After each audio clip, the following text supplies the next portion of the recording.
All right, welcome everybody to the podcast. I've got some really cool guests here. Kind of change up the feeling a little bit again. We've got Jacob and I'm sorry, I didn't catch your name. Amanda. Amanda. All right, so Jacob and Amanda. They are some really cool people, and they actually have supplied us with one of our animals, Celine. If any of you guys have seen her, we got her from them. Um, so yeah, go ahead and introduce yourselves and kind of give me a little brief description of your business. Okay. I'm Amanda. Started with reptiles, gosh, from when I was little. Was first introduced to them by my older brother, that's 6 years older than I, when we lived in Arizona. I was kind of his tag along and water pitcher holder as we'd go out in the desert and see what we could find with that pitcher of water and bring home some things that our parents weren't too thrilled with. But it was a good time. So yeah, ever since I was little, I've been doing reptiles. I've had all types of different snakes, lizards, geckos. I had some cockatiels at some time. If it walks or clucks or I like it. So we have some dogs. What else do we have? We've got some feeder rats that became pets. So yeah, we've got a little zoo going on here. Nice, that's awesome. Yeah. How'd you get into reptiles? Well, I married a reptile lover, and I was really always creeped out by them, scared of them, didn't want really anything to do with them. She had some when we got married, no big deal. I just didn't mess with them. She passed that love on to our kids and my daughter. She eventually got her first leopard gecko, and I was okay with them. I didn't really mess with them. And then when COVID hit, for whatever reason, we decided to breed leopard geckos, and all the kids It was kind of like right before COVID hit. Yeah, all the kids each got a leopard gecko. And then, she did mention she's a registered vet tech. And, previously, after we got married, she said, hey, I'd like to breed, ball pythons someday. And I was like, you're insane. No way. And she took me to my first reptile show. And, it was pretty neat. I, still scared of them and everything. But, I saw that, people were doing some pretty wild things with morphs and whatnot, and I was like, well, maybe. So we started with the geckos, and it kind of blew up. And the kids are involved, so it was a good learning experience for me, for the kids. Learning about taking care of something other than yourself, and just the responsibility part of it, but also the genetics, the science, just everything involved with the animal. And it kind of became a family hobby, which is really makes it a lot more fun when everybody's involved. And so I went from being terrified of them to learning everything I could, and I'm absolutely in love with the ball pythons and the leopard geckos, and a few other reptiles, and learning about them as well. And it's been interesting. I overcame my fears, and really got into it, and we're having a good time as a family doing it. And another fun aspect is we get to take them to elementary schools around here where our kids go to school and do some education and just to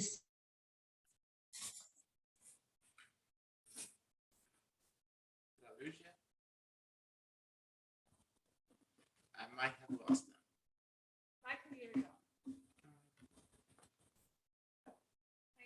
and so getting to that young age group before they hear wives' tales or negative information from other people.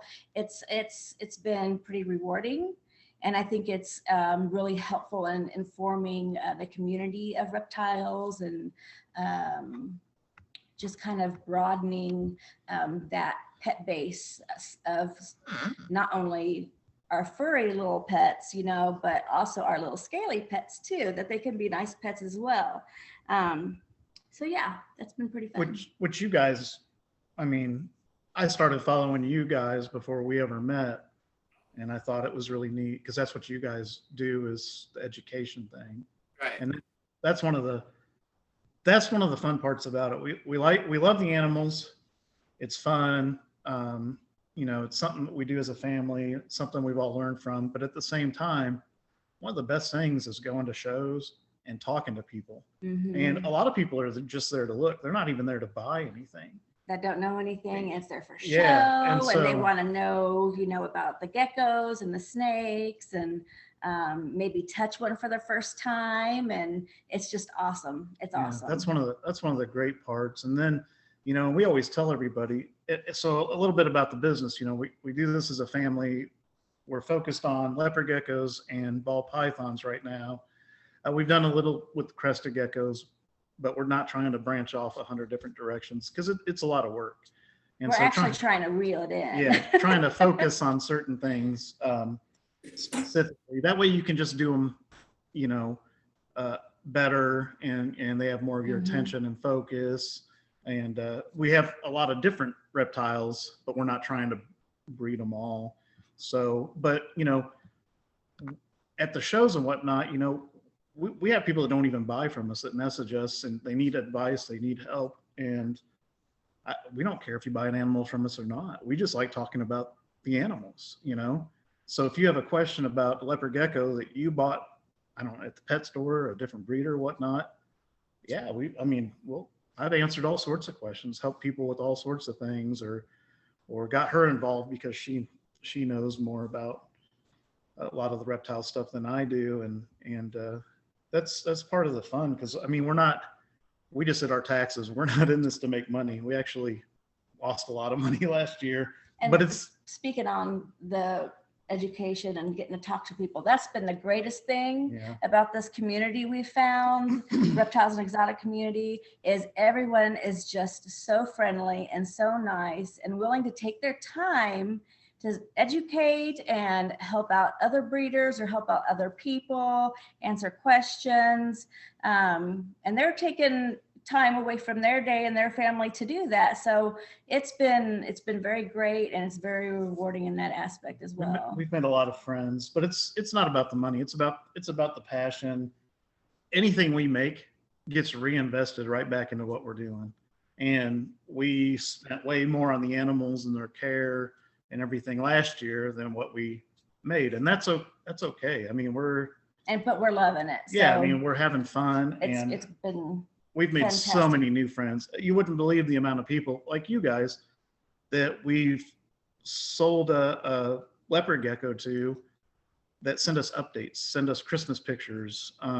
You know, hey, this is, and other people that stopped by our booths that had bought one and shown us picture, you know, update pictures, and told us stories, and they come to it's just so fun. Yeah, they come to the shows or message us, and we get attached to all of them, which sounds like it'd be hard to do, since last year we made a lot of leopard gecko babies. I mean, hundreds of them, but you get attached to every single one. Well, we're with them every day. So some of them, well, a lot of them we end up naming.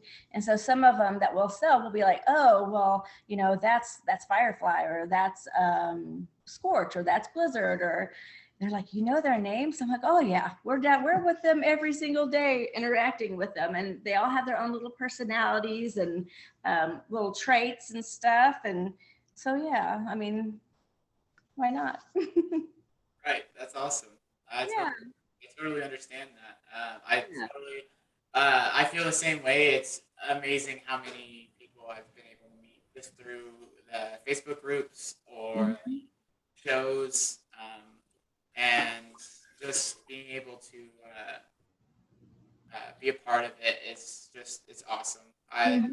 I grew up catching anything out in the backyard and taking it in, and yeah, my mom wasn't too happy about it, but she allowed us to have it, and uh, when they got out of the cage, and that was the problem. Other than that, she could deal with it. Yeah. I can tell you a Oh, funny we've got some good story stories about that. so we get married. She's got some lizards and some snakes, right? And one day I go into the spare room where the reptiles were, and one of the ball pythons got out. And this was before I had any interest in reptiles. And I called my mother-in-law in a panic. And my mother-in-law is laughing. I mean, she's laughing so hard she's in tears. She's like, just go pick it up and put it back. And I was like, forget that. I stuffed towels under the door so it couldn't get out of the room. And now that seems really silly. I mean, it's a funny story, but it seems really silly. But I didn't know. There's a anybody can get bit. It doesn't matter how much experience you have with any reptile. I mean, it's all in how you approach it. It's all in the education and learning. I mean, I could go downstairs right now and pick up every ball python that we have and not get bit by a single one of them. But I could also go down there During feeding time and act in a way, and make a mistake. Yeah, and make a mistake and get myself bit, Mhm. which generally is your fault. So, Right. but that's just a funny story from, with we had a little escape there. So, oh, you got Oh yeah, you got your little buddy with you too. But yeah, I have a lot of funny uh, stories. So we had a little culvert like stream in our backyard at one of our houses, and I used to go there and dig up crawdads. Mm-hmm. And I took one time I grabbed a crawdad, put it in a tank, started taking care of it. And one day I came home from school and it was out of the tank, and I just hear my mom screaming. And I come downstairs to the fact of it is in our laundry room, staring at my mother with its pinchers out, just sitting there, and she's like, "Get this damn thing out of here!" yeah. It's like, bring it, lady. Come on. Well, we've had every animal. She's a registered vet tech. I mean, we've had a bear owl in our garage that got hit by a car Bardell, yeah. that we took to a nature center. They were closed for the weekend, but I mean, we've had turtles, bats. I mean, she's rescued everything you can imagine. Right. So we used to go Squirrels. We used to go kind of herping out looking. I was interested in finding just turtles. She was interested in everything else. But one day she brings me a copperhead, Oh, and I was a like, big old copperhead, and she goes, "Don't tell my mom I caught this to show you." well, I was pregnant at that yeah, time. and she was too. pregnant. Yeah, and here she comes with a big old. I'm like, "What do you got? Copperhead?" I was like, "Oh." It was the biggest thing. It was the biggest copperhead I've ever seen, and it was so beautiful. Yeah, I couldn't help myself. Yeah, and then even getting into this though, I won't do that. I can't. Not out in the. I can't mess with those. So I'll do the ball pythons, the corn snakes, the milk snakes, but And anything. if anybody's listening to this, don't do what I did. Yeah. It's but she's Probably wasn't the best of ideas, and somebody that doesn't have much experience, on how get to hurt, pick up yeah. wild snakes shouldn't attempt to do it. But she's been doing it her whole life, so it's neat. It's been a rotating zoo through here, so Yeah. Yeah, I get that. We took when I was a kid, we took care of a baby raccoon. We bottle fed it. Oh. Yeah, it was really cute. We took care of squirrels. Yeah. Done that. We had a bunch of different animals. And so yeah, animals have always been a passion of mine. And I always wanted to be work at a zoo. But then as I got older, I learned that a lot of zoos, they require you to do make sure you have a license and all, make sure you have a degree. And so I knew a lot of that was going to be a lot for me to be able to do that, and so it was kind of just hard for me to put in that work for a while, and then I learned that there was other options because for most of my life I thought there's only two options if you wanted to work with animals: zookeeper or a vet. And I didn't want to take care of a vet because all you deal with is like sick animals. Right. And then zoo is like that's a lot of work. Both of them are a lot of work to put in. Yeah. But I just wasn't for sure on what I wanted to do. And then um, I saw that there was this movement going around in the reptile hobby and just the reptile community in general that people are pushing more on showing that these animals are actually really cool and they're not these horrible animals that the history has shown it to be. Right. And so I felt that I was like, I love reptiles, I love arachnids, I love so many of these species that a lot of people don't like. And so I was like, I want to start doing this. Can you not hear me? Hold on. Can you hear us? Yeah, I can hear you. Oh, you're Okay. back. Okay. We lost you there Nice to for a see you. second. So Nice to see you. It's all right. But pretty much just I felt pretty much like a calling for specifically reptiles. And so yeah, I was like, you know what, I want to start up my own zoo. So that's what we started in 2020, and now it is 2022, and we're getting further on. Yes. and Very it's cool. yeah, it's fun doing your own thing. And somebody that wasn't into them all their life, there's a lot of misconceptions, a lot of fear, and people that want to make laws or rules just because they have those misconceptions or fears or whatnot. I mean, I used to think, well, leopard geckos are they're slimy, snakes are slimy, all snakes are poisonous, all snakes can kill you. When we first started doing the leopard geckos, I was terrified to like really touch them other than have my hand flat. And now I'll pet their little heads and I wouldn't even touch their tails. And here I am right now touching his tail, and it's not going to fall off. It's not. There's just all sorts of things that you learn, and it's like, oh, when somebody kind of sheds light on something and teaches you something, it's neat. And I think like you guys and a lot of the stuff going on in the community, just educating people is a really good thing to do, whether it's a classroom or reptile shows or through our legislatures trying to pass laws on things they don't know about. It's pretty neat because coming from a person that just wasn't into this, I've learned so much. And I haven't had the lifelong passion, but I mean, I've got it now. And you know it's neat, it's fun. I wish I'd gotten into it earlier. So Right. Yeah, they do say that the opposite of fear is education or knowledge. Exactly. Yep. Uh, Yep. that's like the type of message we want to put out. Absolutely. Absolutely. And we want to be, we want to stay approachable and really tune in on whoever you're talking with to make sure that they feel they're being heard and that you're not blowing them off. So I think that, all those aspects are important, and yeah, and it's fun. It is fun. You're right. Just sharing how fun it is and your stories with other people, and yeah, we've had people stand at our table for hours it really just can change some perspectives. just talking, Mhm. just, and then oh, I'm sorry, because they think we're just there to sell stuff, and it's like, no, we're here to talk to you too. But I mean, we've had several people just He's going up my talk head. for hours, or they'll come back and Go it's fun. Are you gonna go? Go it's ahead. neat.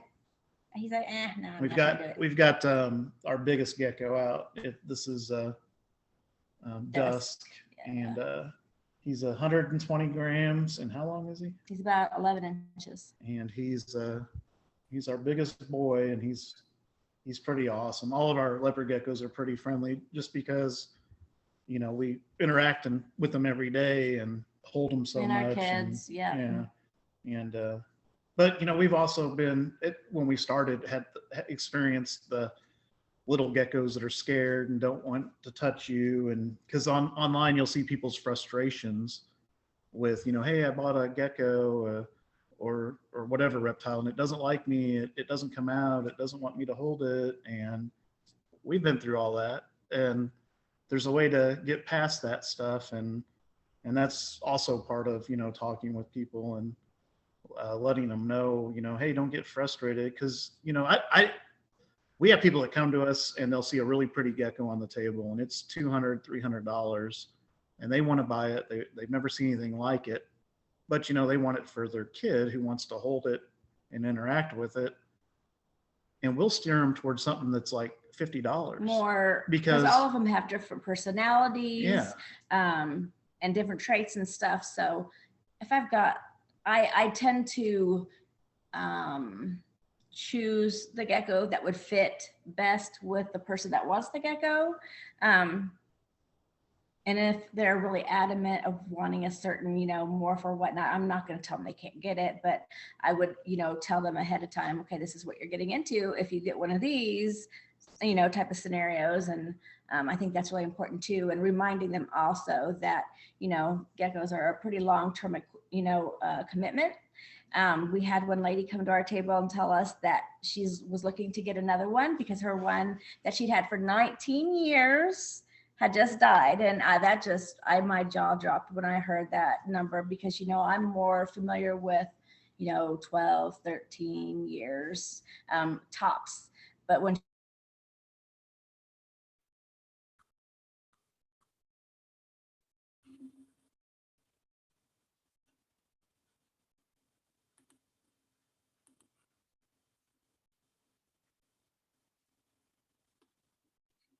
that too going into it, so these little guys don't end up somewhere that they shouldn't be or being neglected, because they're tired of them or whatnot. So we could sell you a $200 gecko, and that's great, but the $50 gecko just might match up better with what you're wanting and your experience. Because if you leave the reptile show or wherever you get a reptile from and you go home and it's not the experience that you thought, if you're frustrated, if there's, it's not a good experience, like, so if I sell you a gecko that's friendly and can sit on your shoulder, has a great personality, is calm, that's going to be such a better experience for that person. I don't need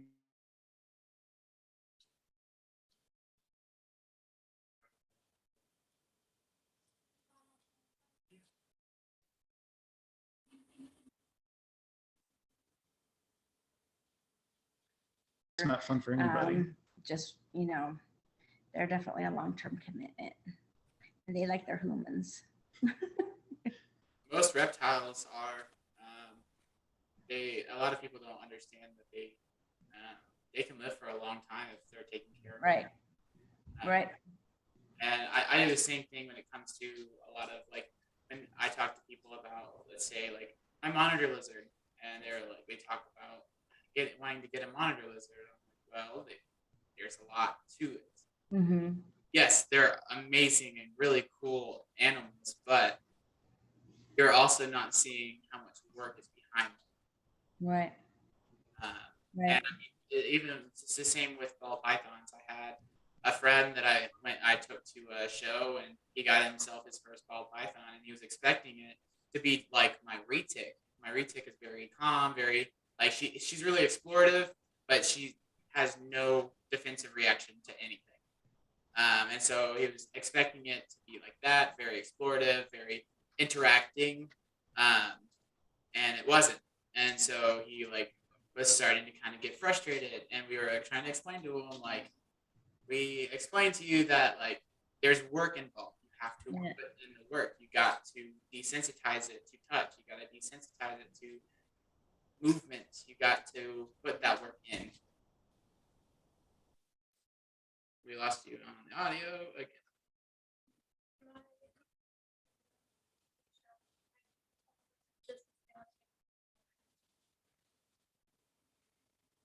We're just having a rough time. You. Oh, there you're back. Hello. We're having a rough time today. Well, hey, as long as the recording on your end still recording, people can hear what you said. Yeah. So, Yeah. yeah, you know, and that's like, The more you put in it, the more you're gonna get back. yeah, and it is a lot of work, and like that's kind of my point. You know, your friend was frustrated. It wasn't a good experience for him, and some people might completely walk away from it after getting frustrated, and we don't want that. You know, we'd rather have people get as passionate and as excited as we are about it, and want to continue doing it, and just, you know, teaching their friends or talking to other people about it. And you know, so yeah, we try to pair up people with like, oh, you know, here, you know, this might work better for you, and you know, and we get feedback that people are like, hey,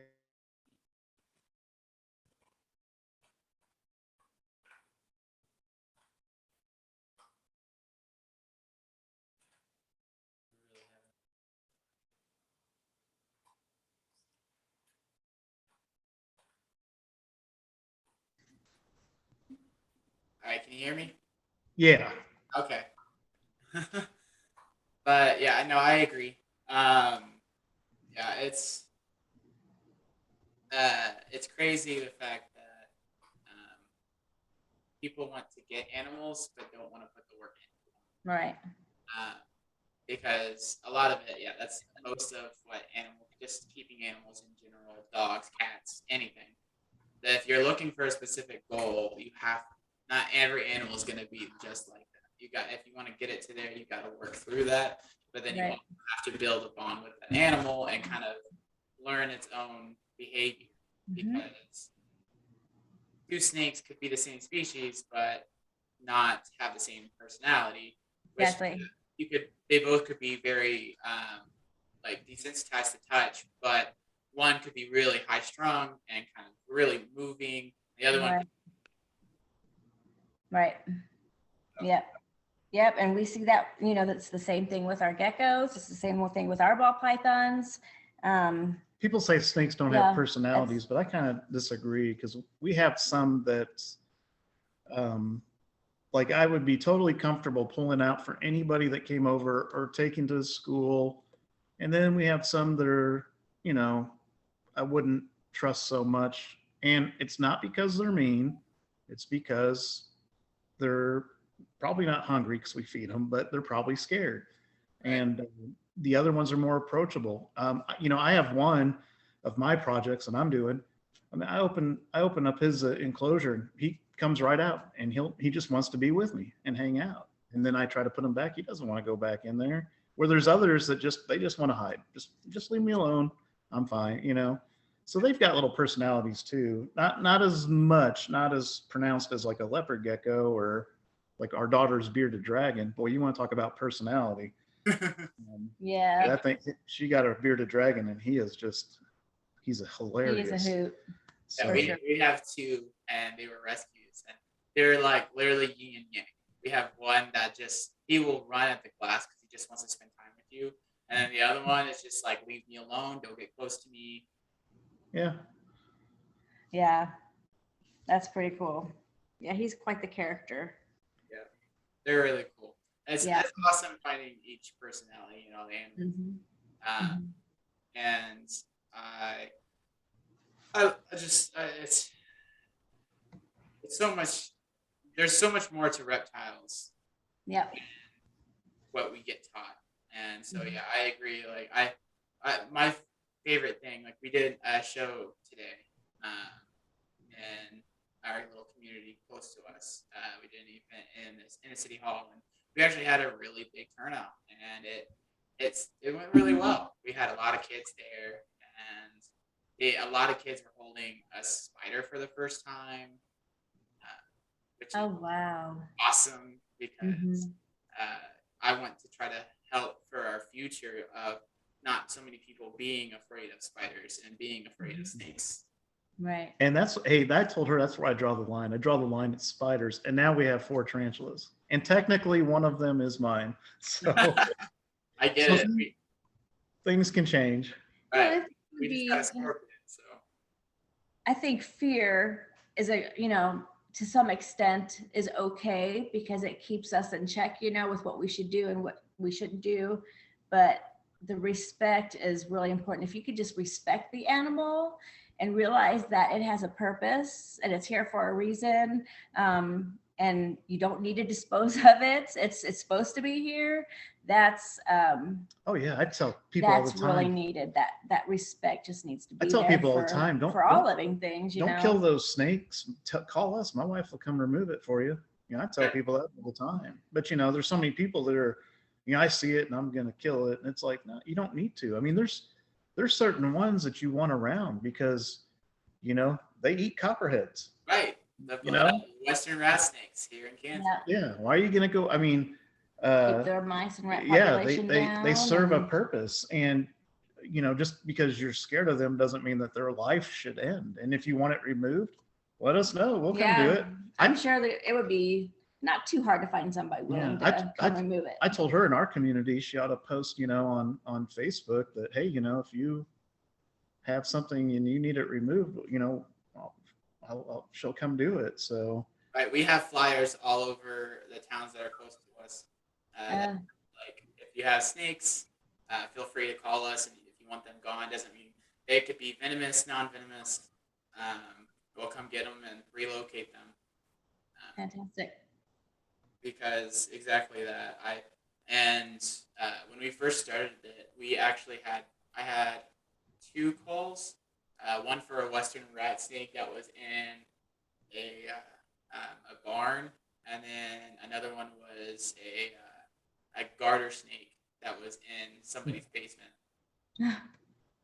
And she was freaking out about it. And I was like, it's actually okay. And it was nice because that garter snake actually it had some sort of deformation because the heart was, you could see it beating out of his body. Oh, wow. Oh, wow. It was weird.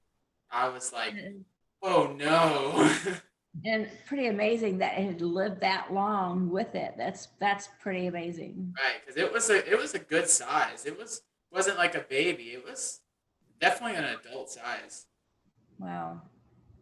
So yeah, I was like, wow, that's crazy. Because I was like, I was started to worry about it. I was like, is something wrong with this snake? But then I was like doing some more looks at it, and it was healed over. It wasn't a fresh wound or anything like that. So I was just like, well, I guess you were living with this. So you're doing this well this far. I'm sure you'll keep on trucking.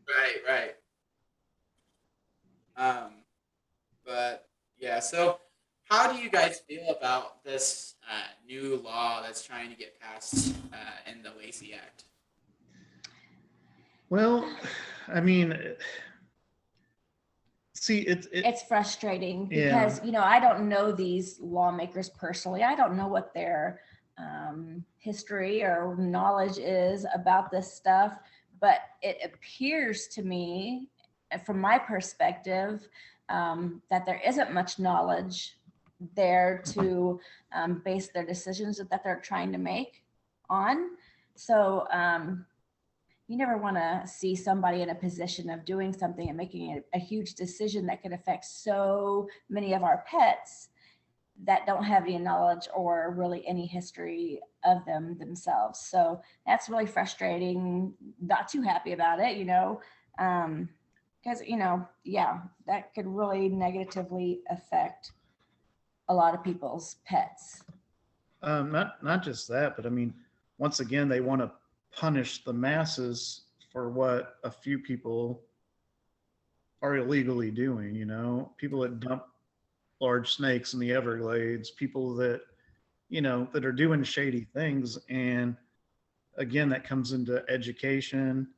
If somebody's breaking the law and you pass a law on everybody else that's not doing anything wrong, that's not going to make somebody breaking the law all of a sudden, oh, they wrote this on paper, so now I shouldn't do it anymore. Right.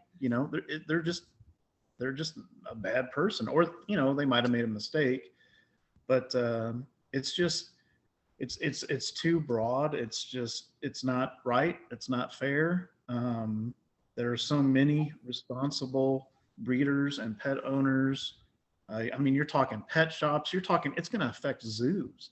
Mhm. I mean, the implications of it. And somebody, I don't know. They look at it and, oh, it's a feel good thing for them, or like she said, I doubt most of them have any kind of knowledge or anything beyond reading the story in the headline that these huge snakes that people keep dumping in Florida. I mean, if you talk to anybody, that's what somebody always brings up, because that's what's sensationalized, that's what's out there. They don't talk about this reptile show coming to town, bringing people from all different states that come and spend their money at the restaurants and the hotels, and all the people that come from all over. I mean, we do a reptile show here in Kansas City. You get people here from Arkansas. They drive down from Nebraska, Iowa, Kansas. I mean, that's a lot of for a community. As far as, I mean, it's doing good. There's a lot of good to it, but like anything, people want to focus on the negative. You can do 100 good things, but you do the one bad thing, And that's what's going to stick out. Yeah, and that's what's gonna be shown for everyone to see. Hopefully enough people stand up and speak out that this gets changed, because we want to continue doing what we're doing, and thinking that this could all just get shut down is kind of, it's depressing. I don't want to be a criminal because I want to keep a leopard gecko in my house, or share with somebody else about so it's disheartening, but there's still people fighting. So yeah, hopefully it'll get straightened out. For sure. Yeah, I totally understand that. I feel a lot of the same. Like, unfortunately, all it will do is cause a black market to show up. Well, yeah. And we'll find a way. right, And I'm not we're not going to get rid of our pets. I mean, right, you don't know how far sweeping it will actually be, but the government usually overreacts. So, but I don't want to be a criminal because I decided I want to keep my geckos that aren't hurting anybody, right. that aren't doing anything to the environment, that aren't some kind of predator or invasive species to where I live at. I mean, there's just the education's not there. The people, I don't think these lawmakers know, other than what they've seen in the media or whatever somebody's telling them. I think it would be really good for some of them to be invited to or go to one of these reptile shows, or like one of your shows or something like that, and see firsthand that it's not about the money, that not all snakes are venomous, not all of them can eat a baby, I mean, just all these misconceptions, and but it's also educating reptile owners themselves. Don't go dump your animals somewhere. Be There is responsible, somebody be out there. accountable. There's somebody out there in every community that will step up and rescue your animal. Absolutely. It's everywhere. We've done it. I mean, we've done it with all sorts of animals, but we've done it with reptiles. Heck, one time there was like what were those, boas or something? They were huge. Red tails. Oh my goodness, they were huge. I mean, but when she worked at one of the vet offices, people would dump animals there all the time, and she'd bring them home. She'd be bottle feeding possums, but if you can no longer take care of your animal, don't abandon it. Don't let it loose. Reach out, because somebody's going to help you. Yeah. Because there's just people with the passion, people that care. I mean, I've seen animals that are so sick, you just know they're not going to make it. And you've seen these posts too on Facebook, but somebody always steps up, and somebody always gives them the best at the end of their life, if they're going to make it or not. And some of them miraculously turn it around. But sadly, some of those rescues just don't make it, but those people try, and there's people that care, and somebody's going to help you out. So Yeah, and we don't want to discount that there's not really a big problem with the Everglades or people abandoning their pets in places they shouldn't, because it is a big problem. But we need to, punishing the people that are responsible and taking care of their animals, and especially when we're giving our time and putting out that education to other people. I mean, that's what's needed. So we just need our government officials getting with the right people and having sitting down and having a conversation and say, hey, this is how I do things. There's a lot of people, breeders out there, a lot of other people that own reptiles that are just like me. We do our due diligence, we take care of our animals, and just, getting down and figuring out what could be a different solution than punishing us as a whole. Or apply it to anything else in life. There's a vehicle, there's responsible vehicle owners and irresponsible people that dump their cars, pollute the environment, dump their oil, car crashes, they act recklessly, but there's no legislation to take all of our cars from us. Right. I mean, you can apply it to anything, and it's just kind of crazy. When I first heard about that Lacey Act, I was like, you got to be kidding me. I mean, who wrote this? Who thought this was a great idea? I mean, what is going on here? Because, and it just doesn't make any sense. And, one thing I always have people say to me is, well, aren't you worried they're going to get out and, it would be the same thing as like banning all cats because we have some feral cats out there because people don't take care of them, or, let the overpopulation happen because they don't spay and neuter. It would be like, well, there's too many feral stray cats around, so we're just going to start banning cats from people from having cats. It's the same, ideology. So we need to think of something better. We need to go. And people need to see that, like I have friends and people ask all the time, well, can't they get out? Won't they kill your kids, kill you in your sleep? And it's like, no. I mean, in the past, we've had animals get out, we fixed it, but now the way we have everything set up, nobody can get out. There's just, it would take a crazy act of God for them to escape. But, none of these animals are going to kill my children, eat my children, hurt us. You know what I mean? And it's like, again, it's just not knowing. It's the lack of education is a big problem. It's being misinformed, and your own fears. And it's okay if you are scared of a snake, then don't get a snake. But the rest of us that are being responsible and taking care of our animals, and like these guys here, people always comment on our geckos, they're so big, they're so healthy, we love them. Their treatment here is amazing, they are well loved, well cared for, and they're not, we're not like some kind of puppy mill or something like that. There's no neglect. We're being very responsible.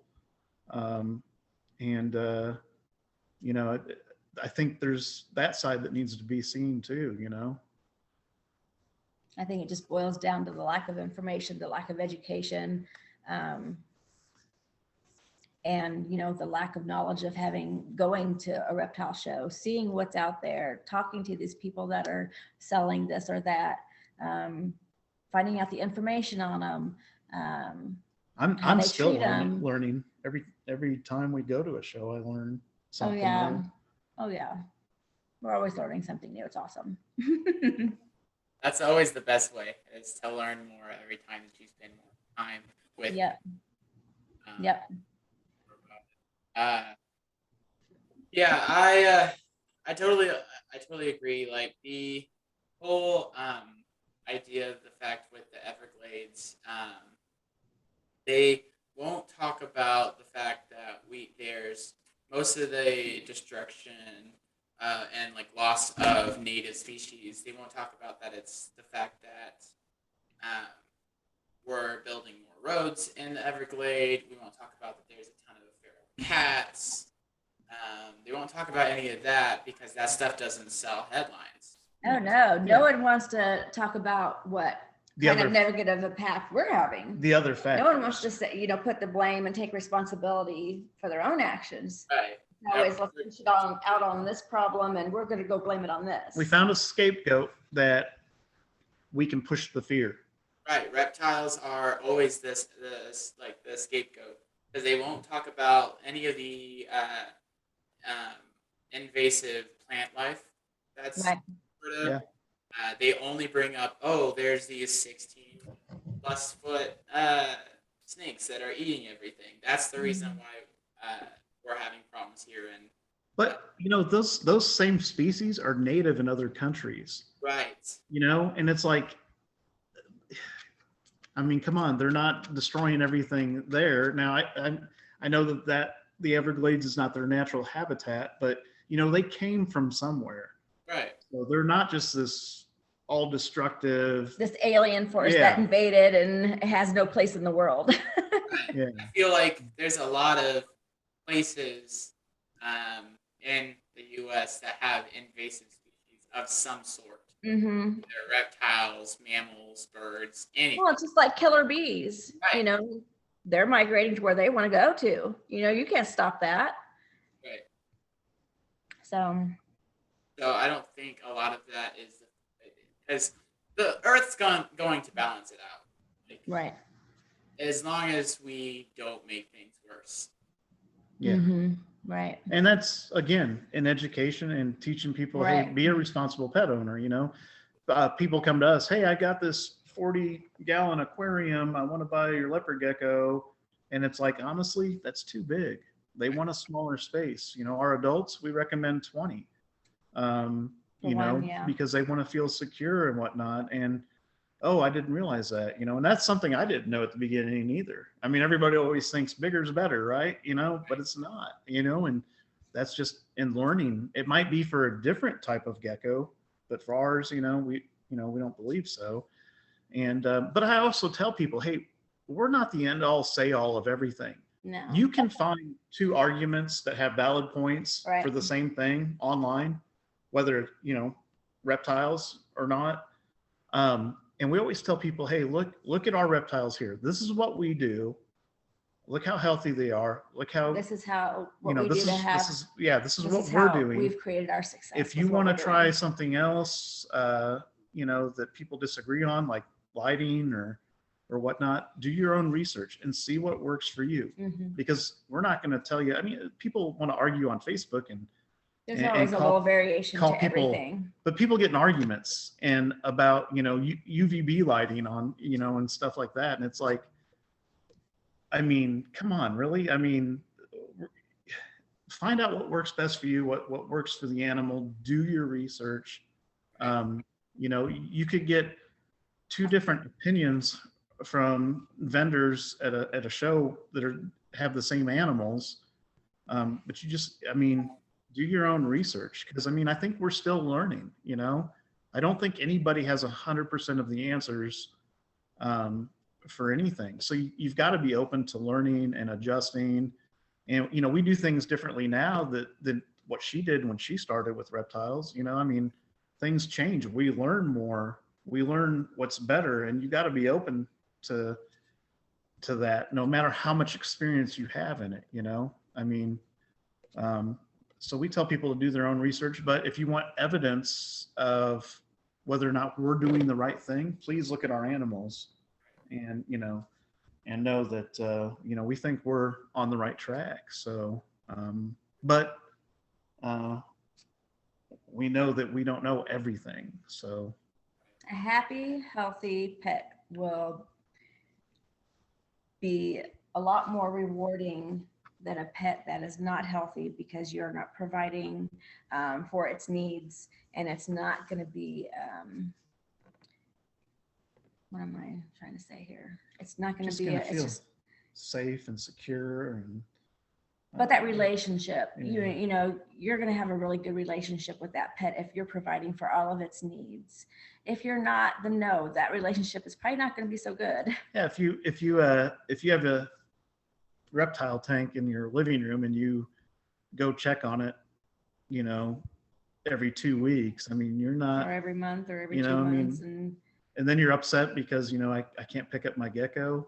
You know, it's like, well, I mean, you've not been giving it that interaction, you know, and it's like, so, um, you know, everybody does it differently, and there's a lot of opinions and, you know, a lot of uh,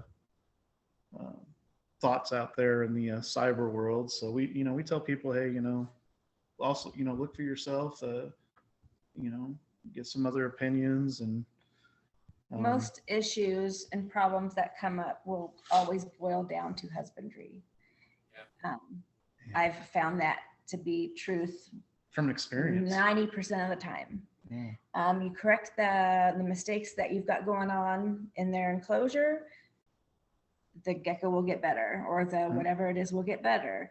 But if you don't, they're going to stay sick, or there's something, you know, heaven forbid, they might die, or whatnot. So people reach out to us, and the first thing she says is have them send a picture of the enclosure, and they do. And we generally have a suggestion on changing some part of the husbandry, and usually when they follow that advice, they find success in solving whatever issue they were having, and that feels good. That when you can do that for when somebody, you can help somebody, yeah. And we've done it quite a bit. So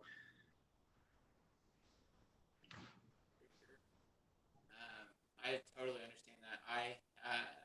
I have a few animals. Like we rescued a Burmese that he was not getting taken care of. He was a year old and only like 3 or 4 feet long, and he was getting fed really small mice when he should have been eating rats. yeah. And so when we got him, he was very food aggressive. Oh yeah. And so it when we got him, it was a start of a battle of getting him comfortable with people, getting him comfortable. That fact that when I come in, it's not to hurt him, it's not to give him food, it's to interact. And we've made a lot of progress in a few months that we've had him, and it's all like for me, I know the bigger he gets and the more I work with him, the better it's going to be because he'll gain confidence in himself, and he'll through the experience and the time that he spent with me, he'll learn that okay, this person's not hurting me, and he's going to be a fantastic animal ambassador, and I'm so excited to because he's beautiful. And you'll see that change over time, you know. Yeah. When you correct whatever you find that's not working, and you'll eventually get to that point, you know, if you don't give up. So I mean, and you know that because of your experience and everything.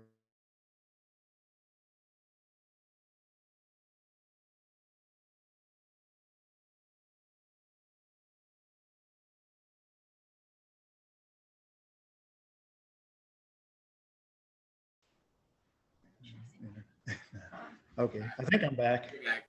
Oh, I've got a gecko that's wanting to get put back. Okay. I'm gonna have to cut it short for myself. For I've herself. got to go pick up my daughter from school. Okay. I'll stay with But you. it was nice chatting with you. I hope we do it again. Absolutely. It's been awesome. Thank you for joining us. I appreciate it. Oh, thank you. We'll talk to you later. All right. So, teenager.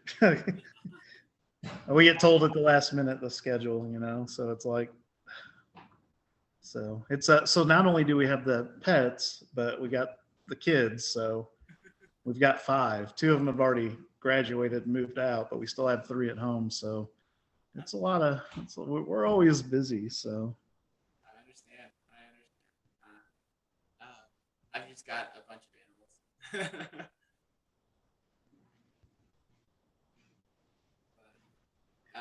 Yeah, I also have a Nile monitor, and so I noticed when we first got him, the enclosure we had with him was good for the beginning, and the bigger he got, the worse interactions we had. And then we got him into a bigger enclosure, and it was completely flip flop. He started to trust again, and I started to move forward in that trust. And so Yeah. it's And definitely that's the thing, I always thought, like with the geckos, hey, let's get something big. But, with every animal, it's different. So we, she didn't say at the beginning, but so we have and some of these are my kids' pets, but we have a bearded dragon, 3 crested geckos, a corn snake, a milk snake, pet rat.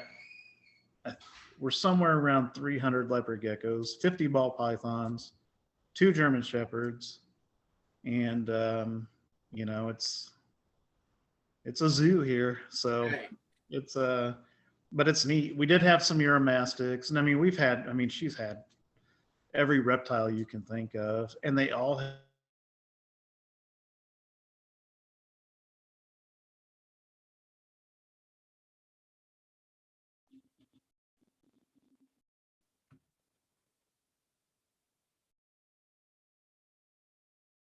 to get one and take care of it on her own, and she does, a fantastic job. She takes care of our crested geckos as well, and her pet rat's just a lucky rat that Snake didn't want, and so you know I always tell people, hey, we have a pet rat, and people are creeped out by that, and I'm like, not a New York sewer rat. I mean, he's furry, cute, and they are highly intelligent, and I never knew that, but they are absolutely highly intelligent, and they're fun pets too. So Right. I worked at a pet store, and I learned that they're probably one of the better pets to get when it yeah, comes to that kind of interactions. Um, Rats, it's just so much better. yeah, they're pretty neat. So Yeah. Oh man. Uh. it's been a long day for you. Oh my gosh. Yes. I could tell.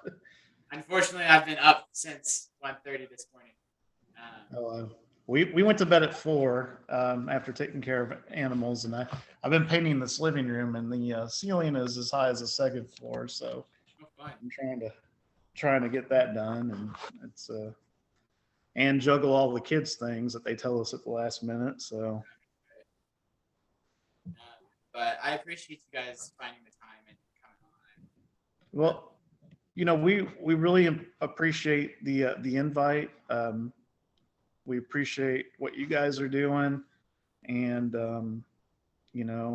we're glad that that we've kind of developed this relationship with you guys, because we got to meet, and you guys got a leopard gecko from us, and we've chatted here and there along the way, and it's fun. This is part of the fun of it as well. I mean, you meet new people, you make new friends. um, it's there's uh, a lot of rewards to doing this, that people just probably don't realize. It's fun. It's a big part of our lives. We just did a reptile show on Sunday. We're doing another one this Sunday. Um, you know, we've learned, and it's a lot of work. I think people probably don't realize that as well. But just doing primarily leopard geckos for the show, it's a lot of work. I mean, there's some, when we started doing shows, we get an hour of sleep and then go to the show, and then just talk all day, and it's exhausting, because then you get back and you got to put all animals away and still care for them, and all the rest that didn't go with you.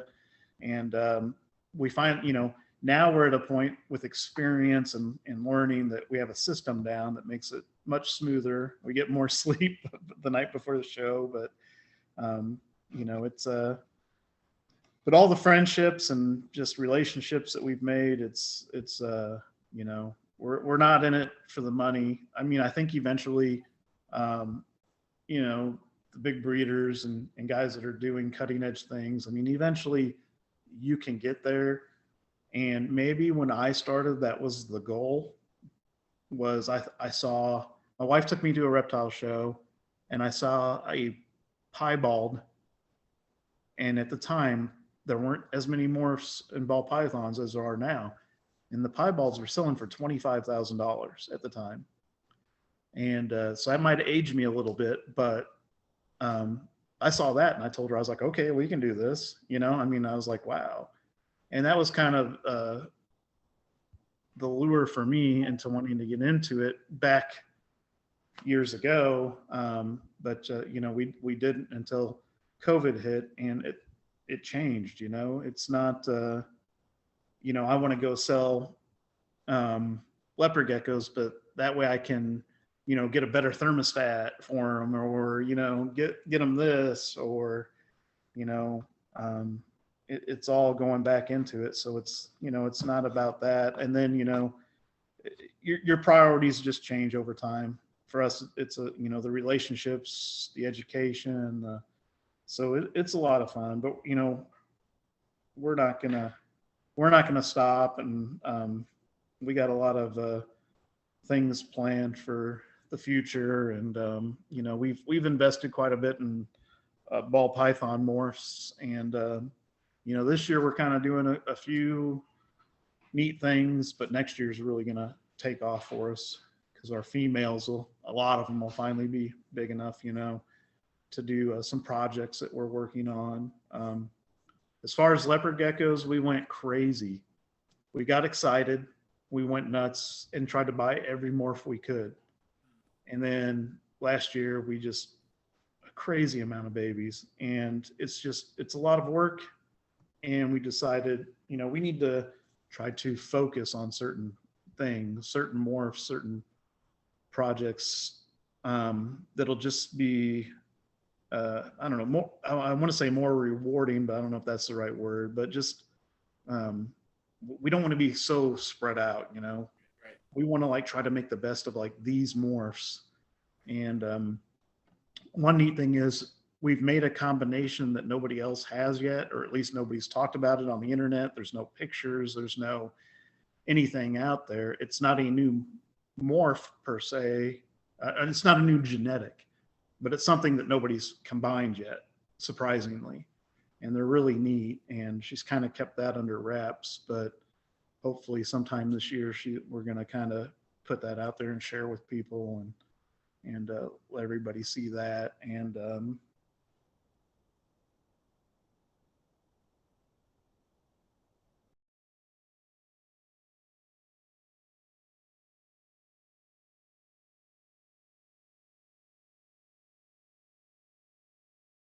Can you hear me? I don't think my internet likes my computer. So Uh, I'll you go. all right. So, but yeah, I think that's really awesome. I look forward to seeing what you guys do in the future. Um, if you want to go ahead and say what kind of social medias you got. So right now we're on Facebook and Instagram. It's I believe Facebook is LL ampersand and BB reptiles, and then Instagram. I want to make sure I give this to you guys right, just so it's easier to find. Is LL&BB underscore reptiles, and we try to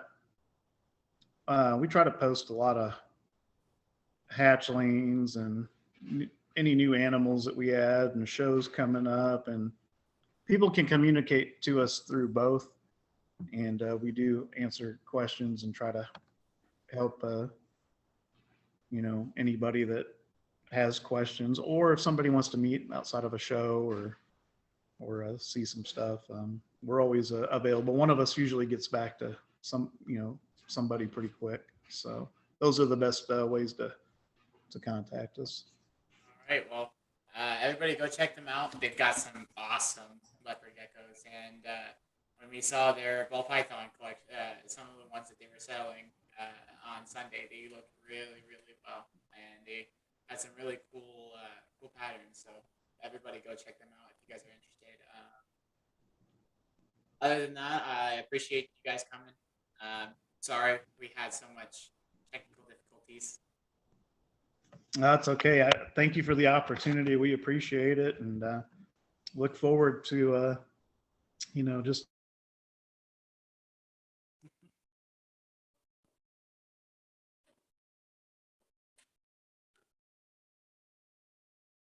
All right, can you hear of course it's gonna do it at the end again too. me? Yep, of course. Right as you were saying it, just stops.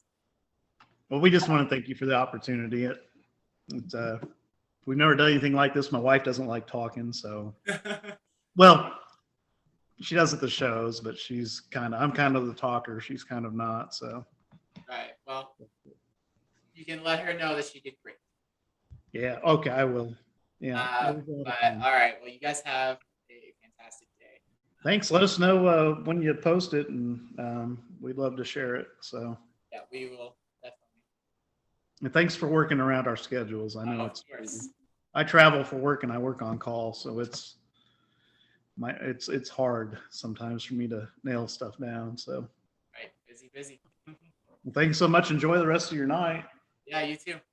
All right. Thanks, guys.